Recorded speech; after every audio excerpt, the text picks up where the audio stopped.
Okay, I think I am live. I'm going to give it about one more minute before we get started. Let me pause this. Let me know if you can hear me. I'm obviously sitting right next to my computer, so you shouldn't have any issues with sound. I want to apologize right now for my PowerPoint not working. I tried multiple times. I got it yesterday, and unfortunately, it's not working today. So it will just be me talking. Yeah.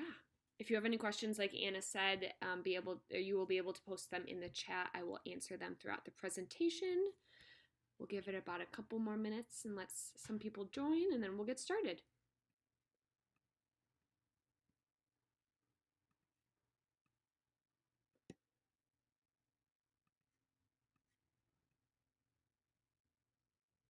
Also, if you have like a notebook or something that you can write on, maybe grab that while we wait. Honestly, my presentation was like 5 PowerPoint slides. Most of it was me talking, so you're just going to want to you would have wanted to take notes anyway. So grab a pen and paper, or if you want to take some notes on your computer, that is awesome as well. Grab your computer and we can take notes. I'm going to give it one more minute, see if anyone else joins.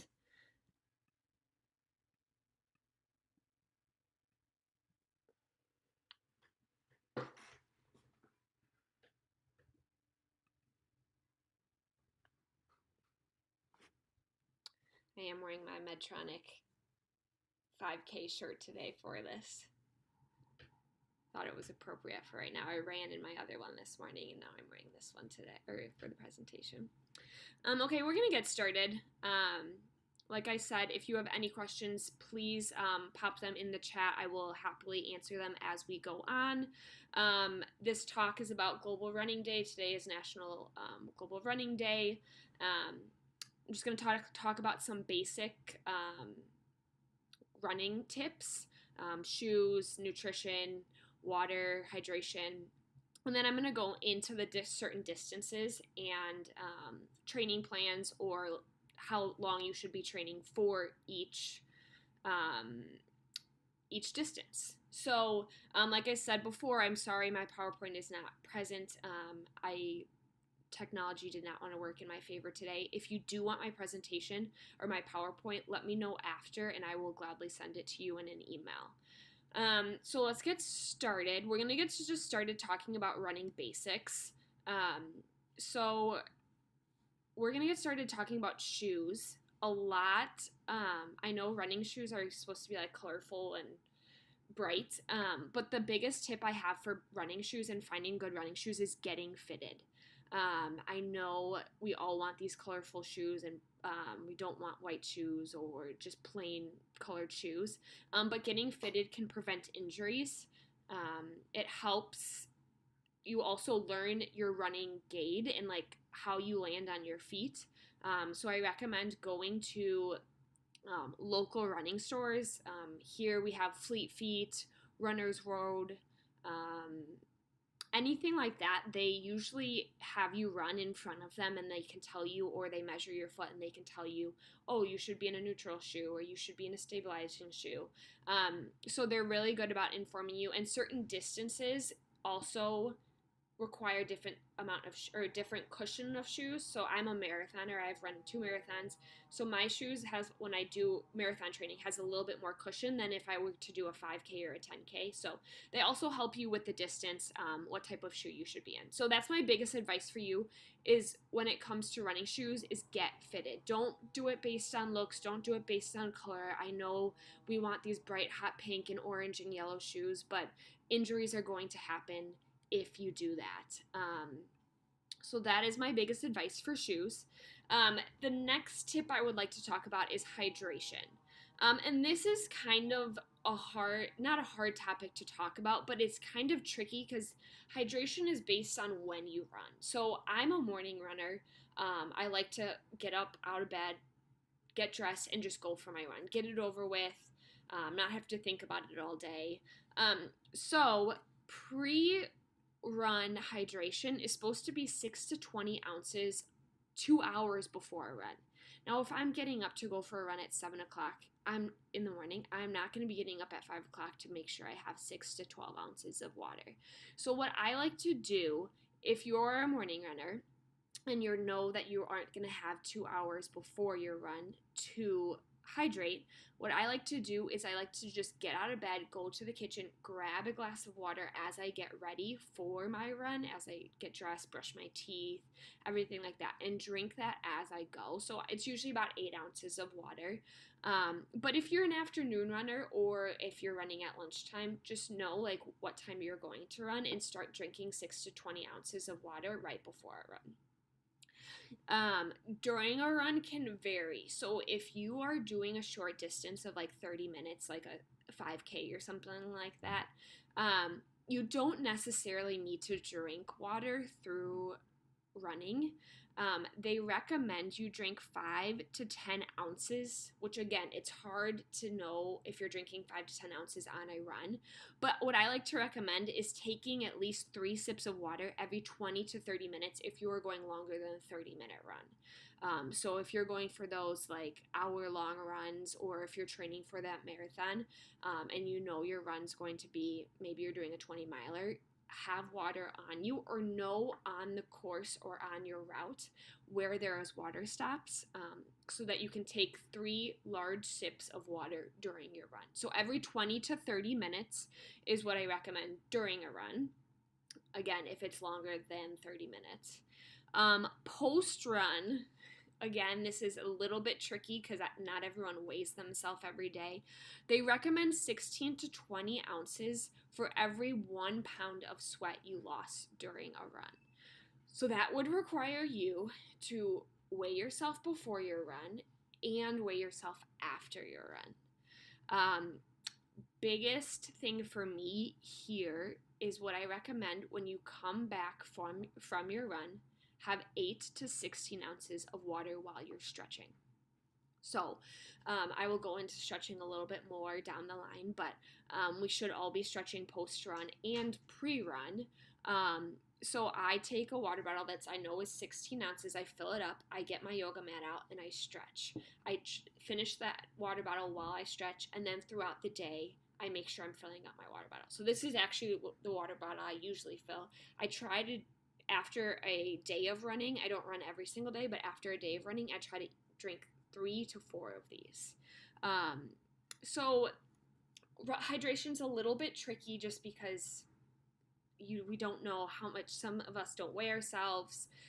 It's hard to do the ounces, but what I just recommend is just having a water bottle handy. So if you're running in the evening, make sure you're drinking throughout the day, especially in these hotter months. You want to stay hydrated for your run.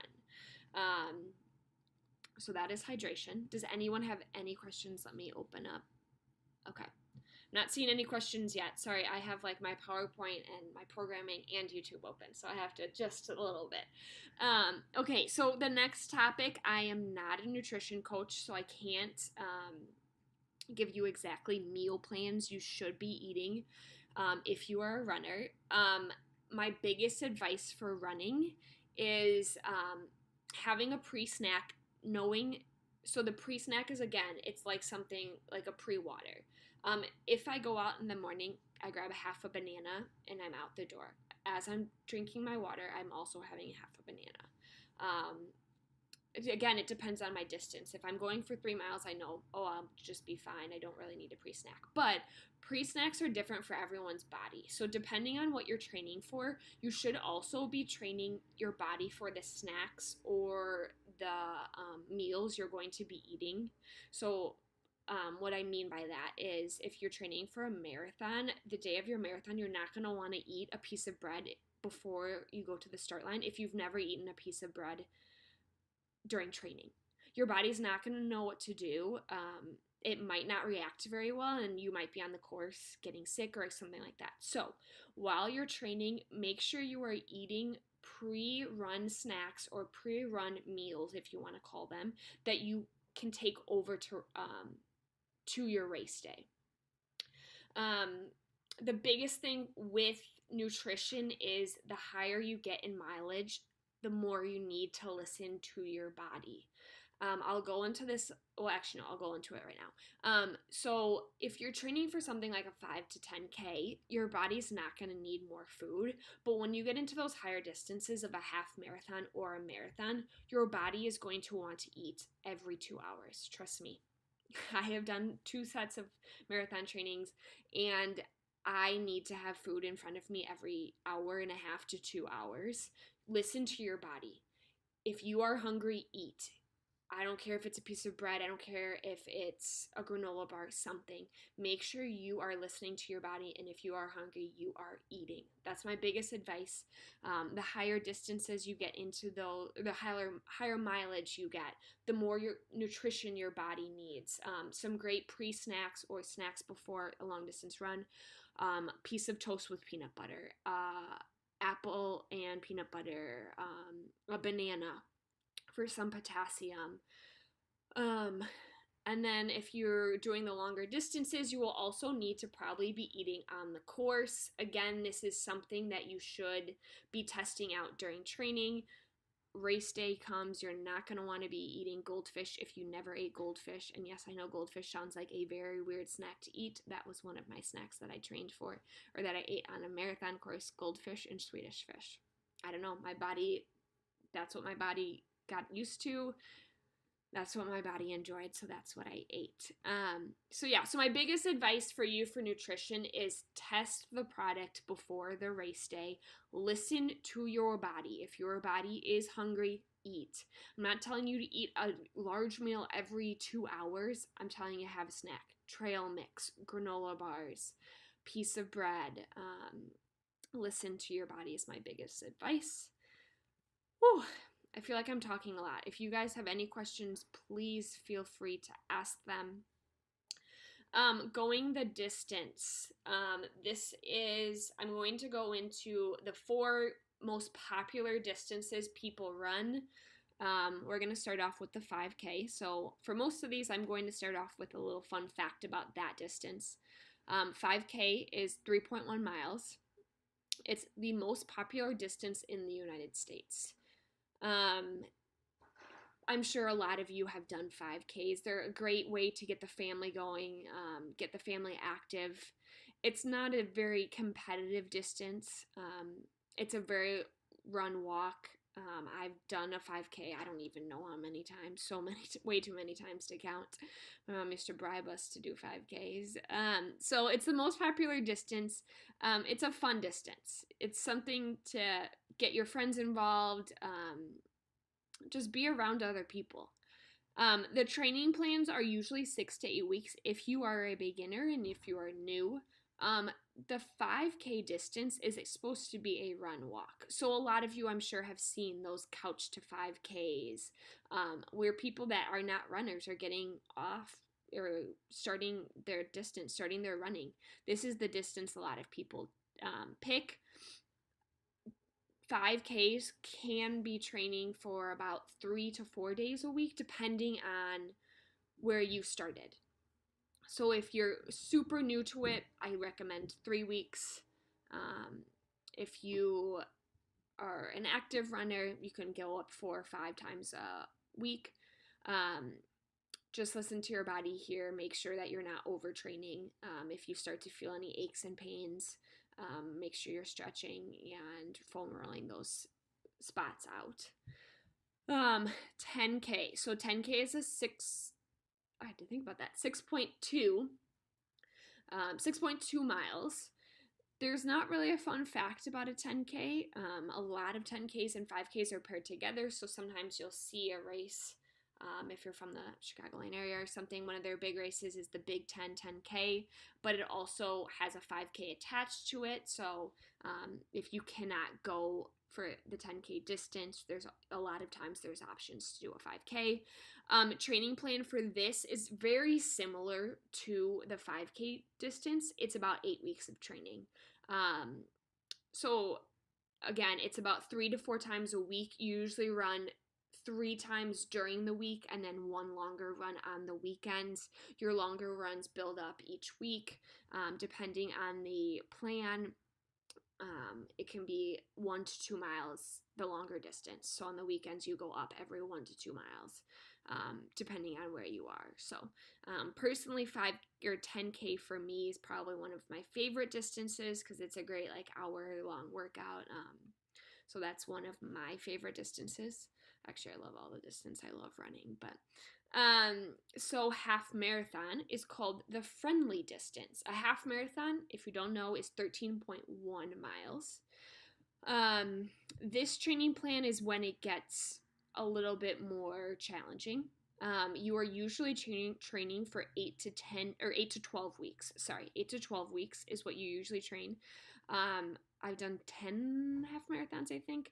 My training plan was 10 weeks. So when you get to the half marathon distance, this gets a little bit more competitive. People are trying to improve their time. People are trying to get personal records. So this training plan with half marathons usually starts to involve speed work. So you're not just like for the 5K and the 10K, a lot of the times you just go for distance. For the half marathon, you start to get on the track or do timed runs to improve your time, improve your speed, improve your endurance. So that's kind of the big step from half marathons to the 10K, 5K distance. You're also starting to eat as you're running. So these distances get you running for hour and a half to 2 hours for a half marathon distance.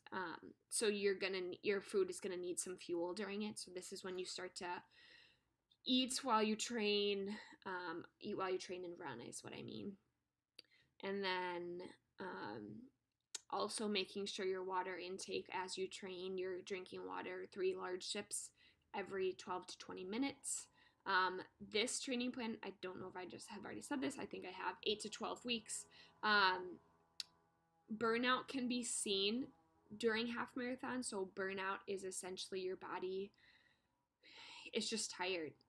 By the time you get to that 8th or 9th week, you've been training, you've been pushing your body for so long, it's tired, it's worn down, it's tired. So here you really, with the half marathon distance, you really want to start incorporating some active recovery into your training plans. I will go into that on the next slide. But yeah, the half marathon distance, it challenges your body. It pushes you outside of your comfort zone if you're not an active runner. I mean, I'm an active runner, and the half marathon still always kicks my butt all the time. So yeah, half marathon, the friendly distance. Marathon. So fun fact about the marathon is only 1% of people in the world will run a marathon. So my first marathon was the Chicago Marathon 2 years ago now, I think.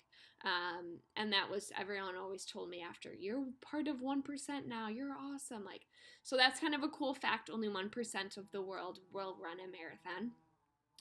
And this is where your body is challenged. You are pushed mentally and physically to the point. You got to listen to your body. That's the biggest advice I can give you for marathon training. 16 to 18 weeks is a marathon training plan. Yes, 3 to 4 months of pure running. It comes down to 26.2 miles. I can tell you it's hard. It is very hard. You get to week 10 to week 12 and you don't want to go any further.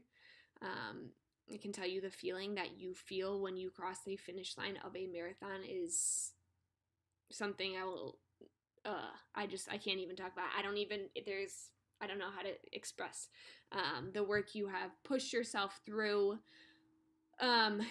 Marathon training is something that you need to you can run 3 to 4 times a week. That's the furthest I recommend running. You get 3 shorter distance runs in throughout the week, and then you do a longer distance on the weekend.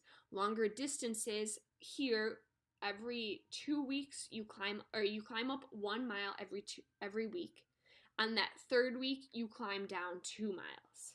So you give your body a recovery every 3 weeks with that long run.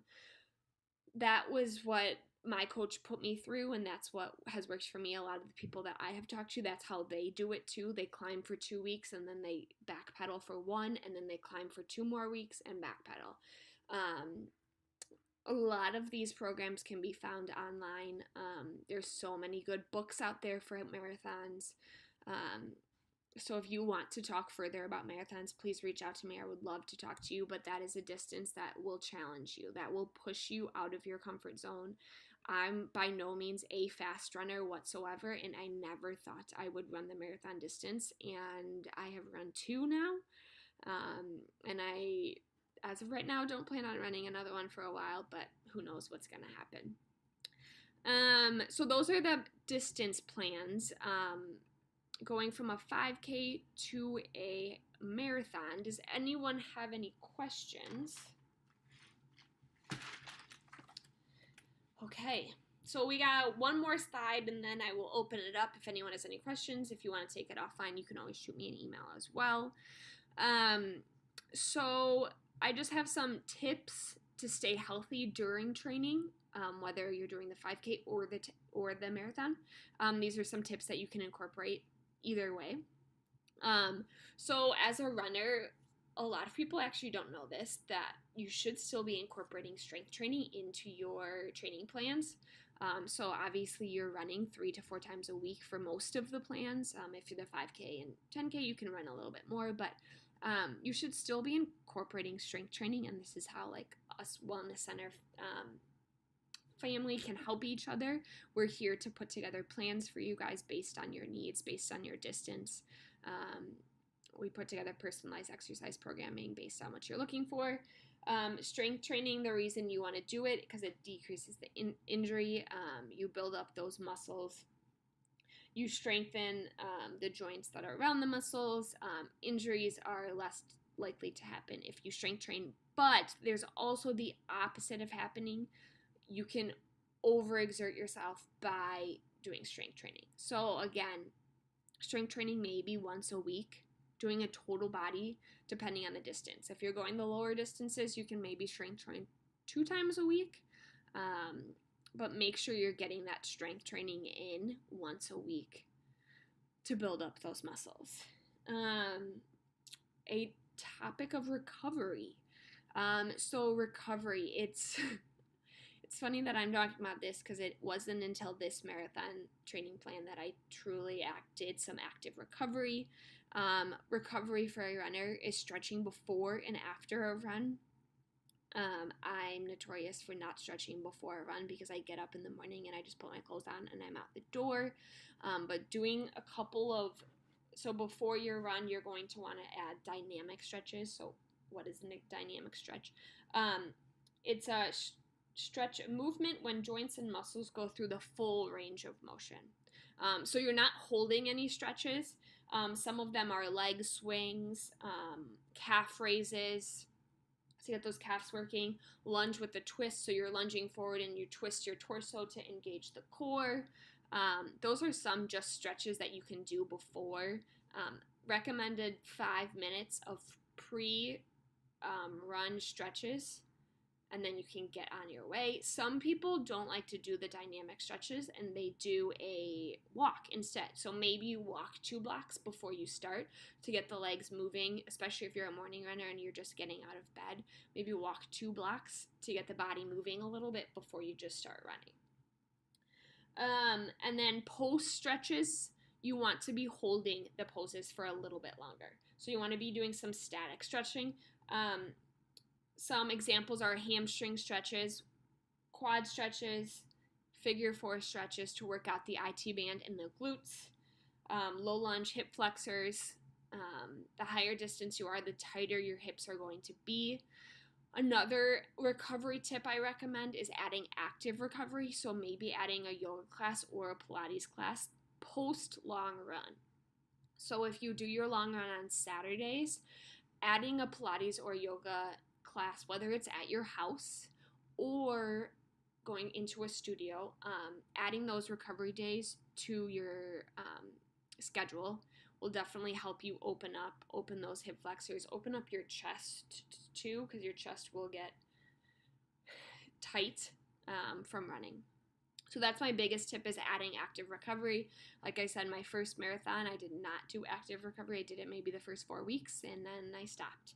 I can tell you right now, I added active recovery and I PR'd by 16 minutes. So a pretty big PR if you're in the running world, for my second marathon. So it loosens you up. And sometimes some weeks are going to be obviously tighter than the other, but pre-run stretch and post-run stretch are very good for you. Adding active recovery is great for you, and that's it. And then the last thing I have is just have fun. A lot of us are not competitive runners. We're not trying to go for those Olympics. Running is a way to just let loose, have some fun, give yourself some time for yourself. I know that's how I use running. My mental time and my me time is running. I'm not a big runner with other groups. So just go out and have fun, and let your mind just think. If you guys have any questions, feel free to share them. Otherwise, feel free to email me. I would love to talk to you guys more if you have any questions. Yeah. If we don't see any questions, then we'll sign off. I'll give it about like a minute.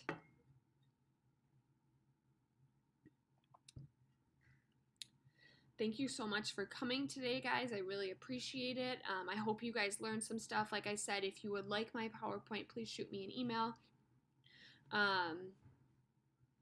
Yeah. Okay, I'm going to sign off, guys. Thank you for coming. I hope you enjoyed it. Get out there and run today. Celebrate Global Running Day. Have a great day, guys.